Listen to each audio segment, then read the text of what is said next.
आज हम डिस्कस करने वाले हैं इतिहास क्लब से संबंधित। और ये लॉन्ग टर्म में यानी 10 नंबर का क्वेश्चन आता है कि इतिहास क्लब से आप क्या समझते हैं। इतिहास क्लब का संगठन तथा कार्यक्षेत्र का वर्णन करना है और इतिहास क्लब को स्पष्ट करते हुए उसके कार्यक्षेत्र की विवेचना कीजिए। तो दोस्तों, इसी के बारे में आज हम डिस्कस करने वाले हैं। और प्रायः यह हम देखते हैं कि पाठकगण Rotary club, sports, Royal club, विज्ञान क्लब, क्रिकेट क्लब आदि नामों से अवगत है और इन सभी में लोग लगभग समान उद्देश्यों से प्रेरित होकर एकत्रित होते हैं। वे सामूहिक रूप से अनौपचारिक वातावरण में अपनी समस्याएं, मुद्दों का विवेचन करते हैं, मनोरंजन के लिए सामूहिक क्रियाओं का अनुशीलन करते हैं। सभी प्रकार के क्लबों का सामान्य रूप से यही प्रारूप मिलता है। इतिहास क्लब भी अपवाद नहीं है। यह भी समान स्तर, समान रुचियों और समान उद्देश्यों के लिए काम करने वाले छात्रों का क्या है, एक संगठन है। इसमें छात्र अनौपचारिक वातावरण में इतिहास से संबंधित क्रियाओं को करते हैं और अपनी अभिरुचियों को अनुशीलन करते हैं। अब बात करें कि इतिहास क्लब का संगठन क्या होता है। तो इतिहास क्लब का संगठन किसी भी संगठन की सफलता के लिए उसके सदस्यों के संगठन की आवश्यकता, चेतना तथा संगठन के प्रति उसकी प्रतिबद्धता एवं निष्ठा महत्वपूर्ण है। अतः क्लब के संगठन के प्रथम सोपान में इतिहास क्लब की आवश्यकता के विषय में विस्तृत विवेचन की जरूरत है। इस विवेचन में आवश्यकता के साथ साथ क्लब का एक प्रारूप तथा एक उद्देश्य स्पष्ट किए जाने चाहिए। इस क्लब के द्वितीय सोपान में यानी दूसरे सोपान में छात्रों की औपचारिक बैठक में क्लब के संविधान की आवश्यकता तथा उसके प्रारूप पर विचार किया जाए। क्लब के संविधान के निर्माण के लिए एक समिति की नियुक्ति की जाए, उससे निश्चित अवधि में उसका संविधान तैयार करने के लिए कहा जाए। क्लब के सुचारू रूप से संचालन के लिए संविधान में निम्न बातों को समावेश किया जा सकता है, जैसे क्लब के उद्देश्य क्या हो, क्लब का क्या नाम हो या क्लब का नामकरण, क्लब की सदस्यता की शर्तों का निर्धारण।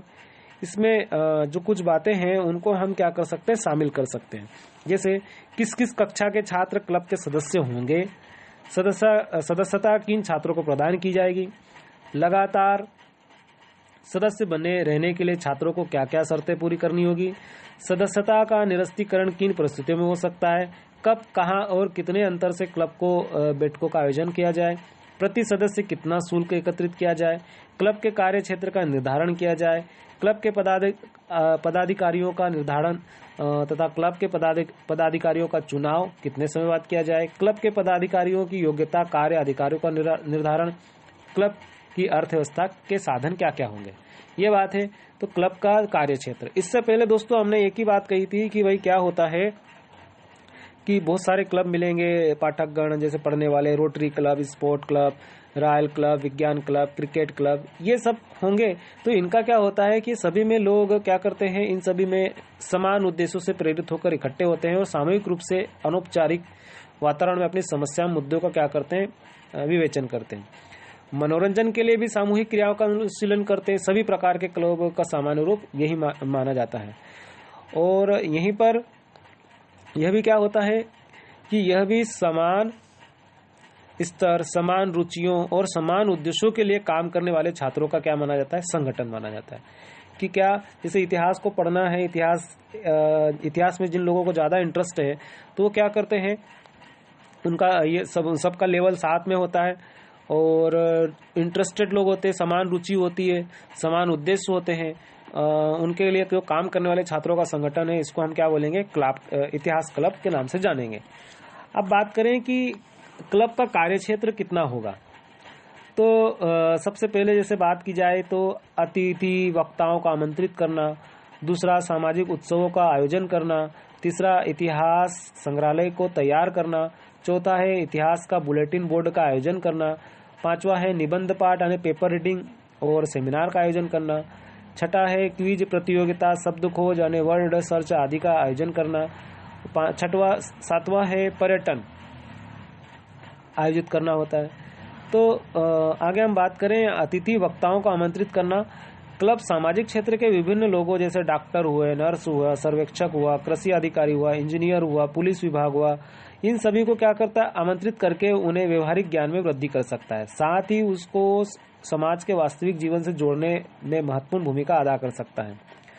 सामाजिक उत्सवों का आयोजन करना, क्लब अपने तत्वाधान में विभिन्न सामाजिक उत्सवों जैसे दीपावली मिलन, होली मिलन, धार्मिक त्योहारों का आयोजन, प्रदर्शनी का आयोजन आदि को मनाकर विद्यालय या समुदाय को एक दूसरे से जोड़ने में महत्वपूर्ण भूमिका अदा कर सकता है। नेक्स्ट है इतिहास संग्रहालय को तैयार करना। क्लब के माध्यम से इतिहास की प्रयोगशाला के एक भाग को संग्रहालय में परिवर्तित किया जा सकता है। वह इतिहास, भूगोल, समाजशास्त्र आदि की सामग्री इसमें एकत्रित कर सकता है। इस सामग्री का शिक्षण को प्रभावी बनाने के लिए प्रयोग किया जा सकता है। इतिहास बुलेटिन बोर्ड का आयोजन करना। विज्ञप्ति या बुलेटिन बोर्ड का उपयोग छात्रों में इतिहास के प्रति जागृत करने, तत्कालीन घटनाओं, मुद्दों से छात्रों को अवगत कराने के लिए किया जा सकता है।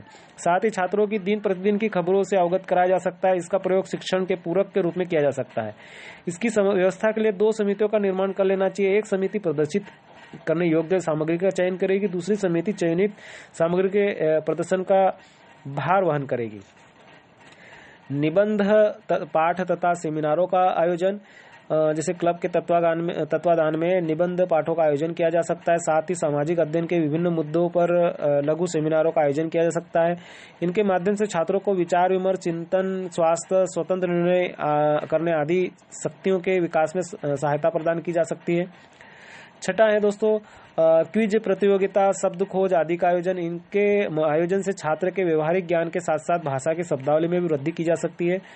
और लास्ट है पर्यटकों का आयोजन। इनका आयोजन जीवन के प्रत्यक्ष तथा व्यवहारिक अनुभव प्रदान करने में महत्वपूर्ण भूमिका अदा करते हैं।